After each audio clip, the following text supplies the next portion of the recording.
Good morning, everyone. And of course, if we were in the school, you would say, "Good morning, Reverend Nicholas." But we're not in school. You're at home, and I'm here in my front garden, next to the apple tree that I planted when I moved here, in front of my vegetable patch there behind me. Can you just make out the school in the background, just next to where I live? Seemed ages ago now than when we were in school. Do you remember my last assembly when I was there? I was talking about the special days that lead up to Easter in the Christian calendar.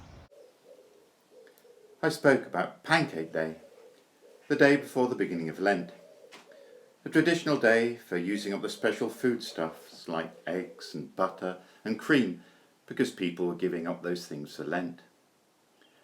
Pancake Day is always on a Tuesday, Shrove Tuesday, as it's the day before the beginning of Lent, which is always on a Wednesday, Ash Wednesday. I said about Christians having the sign of the cross made on their foreheads on Ash Wednesday. And that's of course why it's called Ash Wednesday. And I said about Lent being a time of preparation for Easter, and how people might give up something for Lent, like chocolate, and give the money they've saved to a charity they wanted to support. I said how Lent lasts 40 days, and I reminded you of the 40 days that I spent in the desert a few years ago. I've spoken about that with you before, and shown you this picture of my camel. I wanted to spend 40 days in the desert, because we read in the Bible that Jesus spent 40 days in the desert. And the 40 days of Lent remind us of that. I said how the Sunday before Easter is called Palm Sunday, because it recalls the time when Jesus entered the city of Jerusalem, and people cheered him on and cut palm leaves from the trees to wave them about in celebration.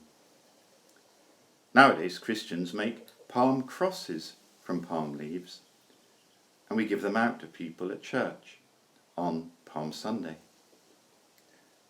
And I said how when Jesus entered Jerusalem, he was riding on a donkey. And when I showed you this picture of donkeys, I said about one sort of donkey always having a cross on their back. Who knows why they have a cross on their backs? It's all to do with genetics and evolution, and maybe something to do with camouflage. In the same way that a zebra always has stripes. But though we don't know exactly why a donkey has a cross on its back, it's still a lovely image for Christians, because the cross is the Christian symbol. And it's a nice way of remembering the Bible story of Jesus entering Jerusalem. The Friday after Palm Sunday is the Friday before Easter, Good Friday. And I said how it's the day on which Christians remember how Jesus died on a cross.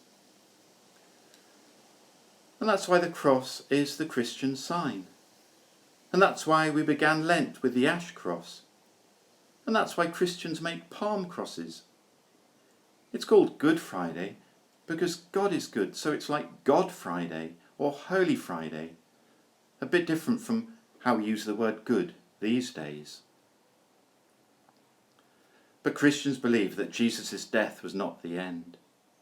On Easter Day, Christians celebrate the truth that Jesus lives on.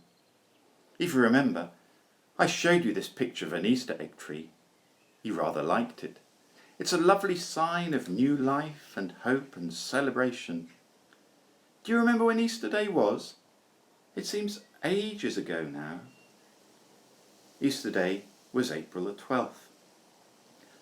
And now I want to remind you about another Christian festival I've spoken about before to you.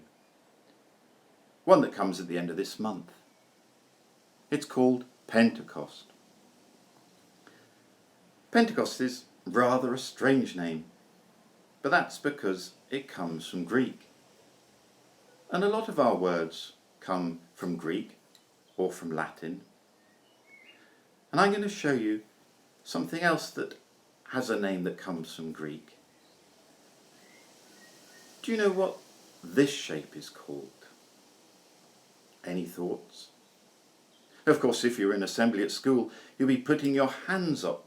You're good at that, not shouting out. But you can shout out now if you know what it's called. Perhaps you already have. It's just that I can't hear you because you're there and I'm here. So I'm going to tell you what it's called. Perhaps you already know. It's called a pentagon. Penta is the Greek for 5 and gon is the Greek for angle. It's a shape that has 5 angles, which also means that it's a shape with 5 sides. So using the Greek language, we call it a pentagon, a 5-angled or 5-sided shape. And that gives us the clue to the word Pentecost. So as I just said, penta means 5 in Greek, and adding cost on the end of it is like adding a naught on in Greek. So Pentecost means 50. And Pentecost is the 50th day of Easter. Now, here's a question for you. If Easter was April the 12th this year, and April the 12th is the first day of Easter, when is Pentecost this year?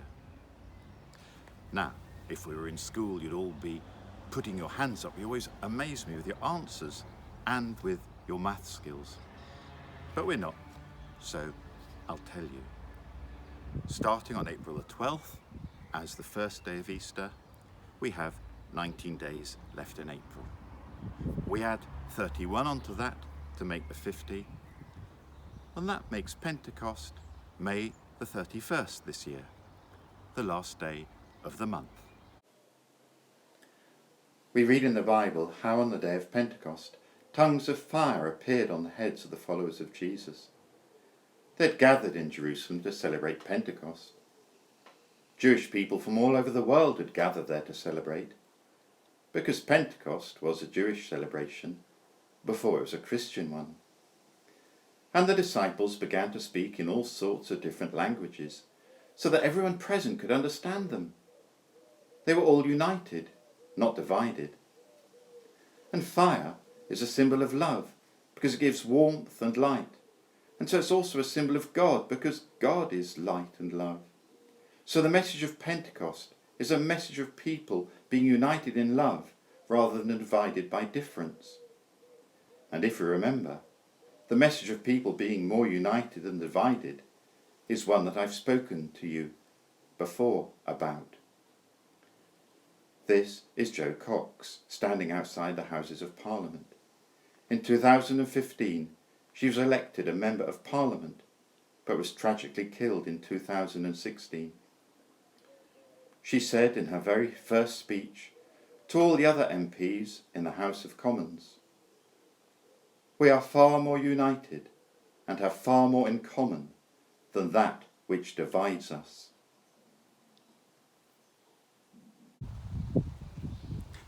And I feel the question for us today is, will we emerge from this crisis, from this lockdown, a more united, a less divided people?